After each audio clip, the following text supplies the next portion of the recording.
Hello everybody, and welcome back to another video.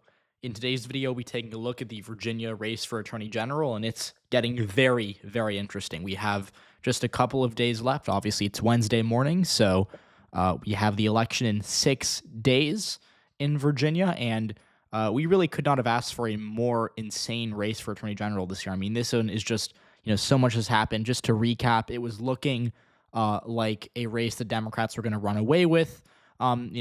In as late as the end of September, and then we had some leaked texts from Jay Jones that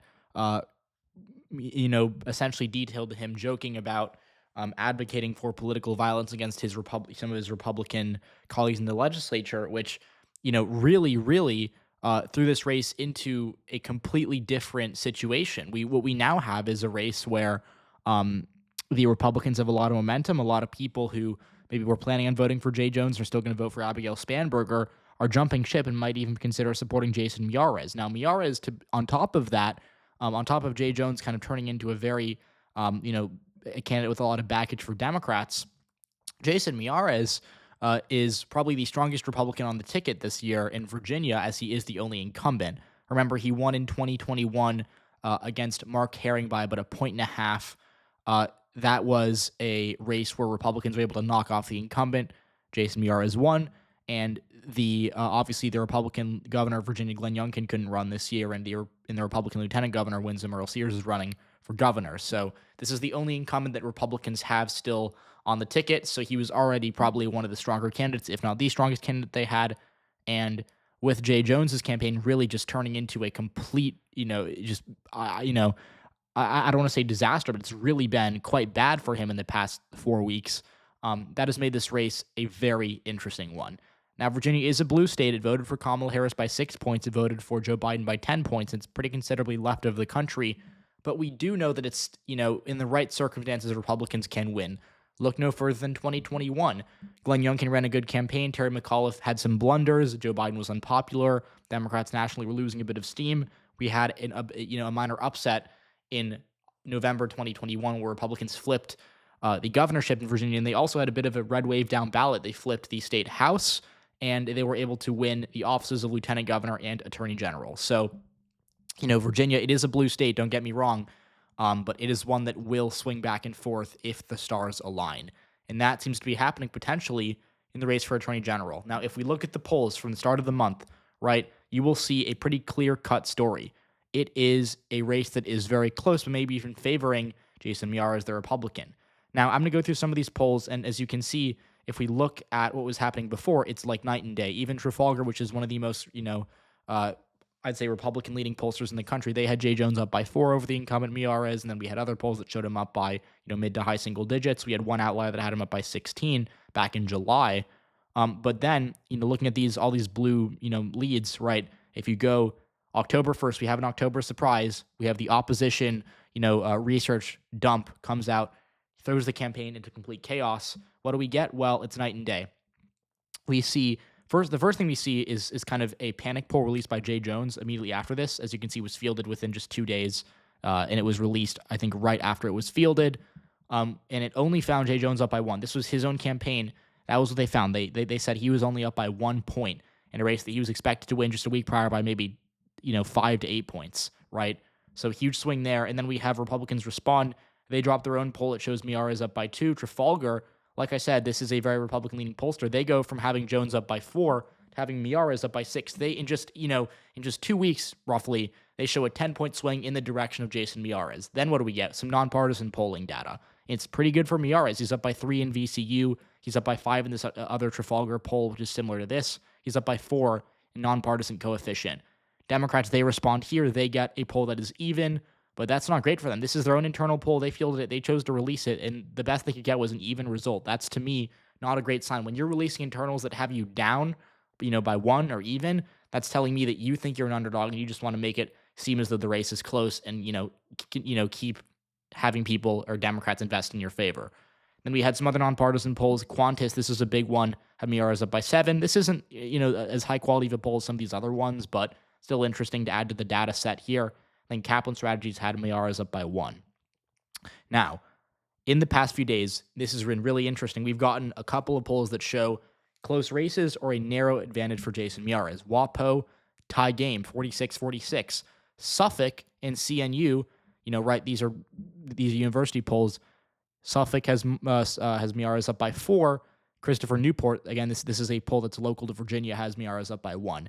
Lastly, A2 Insights, this is it's a nonpartisan one, but a bit less known than some of these other ones. They show similar Miyares up by 1. So the picture is pretty clear. It's an advantage for Miyares in the polling data, and it's not one that's super big, right? He's only up by a couple of points. It's not like he's up by 12, but it's consistent. The only poll we have that is different is the State Navigate poll, which I made a whole video about because it was so surprising to me. But it showed Jay Jones still up by a decent amount, right? That was definitely an outlier. We'll see if they're right next week, but this is definitely kind of the boldest poll that's been out. But look, the picture is clear to me, right? There's a couple of things that suggest this. The majority of nonpartisan polls have Republicans winning this race. And also, if you look at the Democratic Party, they're releasing polls. Their best poll from October 6th, he's up by 1. And their most recent poll from the DGA, they have it even, right? Now, to be fair, this DGA poll was fielded not directly by Jay Jones's campaign. It was fielded, I think, on behalf of Spanberger, and they showed Spanberger up by a considerable amount over Winsome Earl Sears. But they did show in that same poll, a pretty close race between Miyares and Jay Jones. They have it as a tie, 47-47. So that is very interesting to me. 47-47, just a definitely a result that is not good coming from your own side, right? Like, think about when campaigns release polls that show them tied. Usually they're not winning. Usually they're saying, hey, we need money. We need to convince people this is a close enough race. And that brings me to my next point, which is that if we look at spending in this race, the Democratic Party has been a bit less keen on Jay Jones for obvious reasons in the past month than they were prior.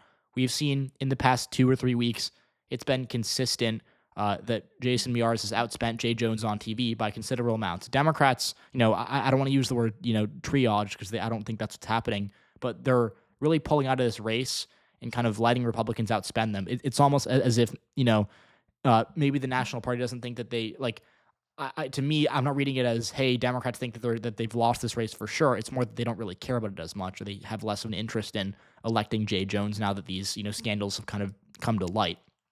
And so maybe they're opting to focus more on helping Mikey Sherrill beat Jack Ciattarelli, or helping, Democrats in Pennsylvania in that Supreme Court race, or in the legislature, right? It could be anything. But I'd say within the context of this race, that is something that has developed to the advantage of Jason Miyares. So the momentum to me is clear at this point. I do think that Miyares is picking up. Obviously, he's gained steam since last month, but I think that this is really tilting in a direction that favors Republicans, right? To me, there's not an argument for this race being lean Democratic. I think it's firmly in the toss-up column. To no one's surprise, that's what I'm calling it right now. But you will see on Monday, I'll release my final predictions. Maybe Tuesday morning. It'll be either Monday or Tuesday morning. I'll release my final picks for all these races.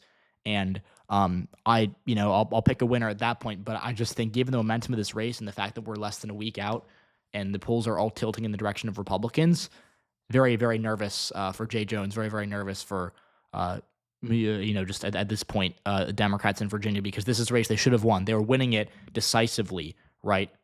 When you look at these numbers, right? It was decisive in their favor.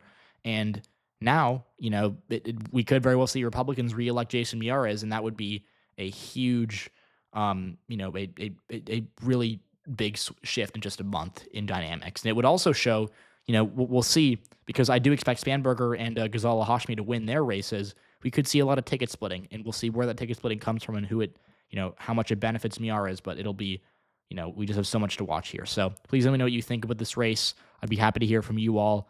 I got a couple comments on my last video saying that, I'm overrating Miyares' chances. I don't think I am. I think the polls that have come in the past few days really do seem to back up the narrative that this is a close race, maybe even leaning Republican at this point. So again, please let me know what you all think, and I will see you all next time.